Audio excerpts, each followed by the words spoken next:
I'm here to show you the Valarea wireless touch controller. In this particular case, I'm using an iPad. This could be any model of iPad, but it could also be any model of Android tablet as well. And the wireless touch controller software is running on the tablet. As you can see, this is mobile, but you could also just get an enclosure for the tablet and therefore have it mounted on the table, and it could be inside a case which could make it fixed and permanently powered. So first of all, I'm just going to show you how you could do an instant meeting. So at the top of the screen here, we've got reserve now, and this is for our instant meeting. Below that, we've also got two pre-scheduled meetings. So in this case, a Teams meeting and a Google Meet, because Valarea can support up to 30 different UC platforms, and that's being replicated up on the display in the front of the meeting room as well. If I just start off with an instant meeting, so click on Start, and now it asks me whether I want to have a whiteboarding session or a video call. So I'm going to select video call, and now I get, in this case, a choice of 4 platforms. Now the reason for that is that we've pre-configured this system to decide which platforms we want to support. So you can see here it's Teams, Zoom, Google Meet and Cisco WebEx.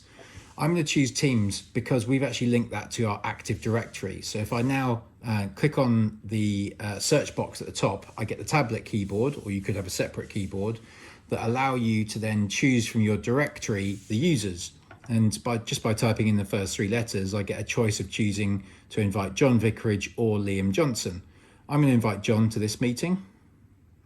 And as soon as I click Start, it's going to automatically change the logo on the tablet to Teams. And it's going to start up the call on the screen, make the Microsoft Teams interface full screen, and automatically start the join button. Once I'm in the call, back on the tablet, I've got the ability across the bottom of the screen here to actually start to adjust my settings like you would do with an MTR. So for example, I've got a button here for local HDMI ingest. So that could be a local HDMI cable, or it could be something like a barcode click share or immersive that I'm plugging into the system to give people other choices of how they join when they're in the meeting room.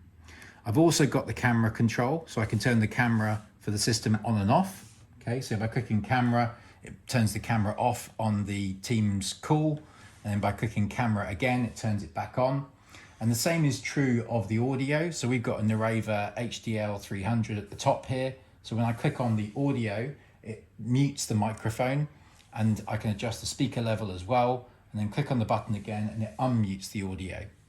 And then finally, I've also got the screen share button for Teams. So if I had a device connected, or if I wanted to screen share content from the screen that I'm using at the front of the room, I can just press the screen share button, and now it's going to launch the screen share in Teams to start to screen share the desktop. If you'd like to learn more about how you could apply this into your customers using tablets to replicate the experience of devices such as MTRs and Zoom rooms, please speak to Ascente.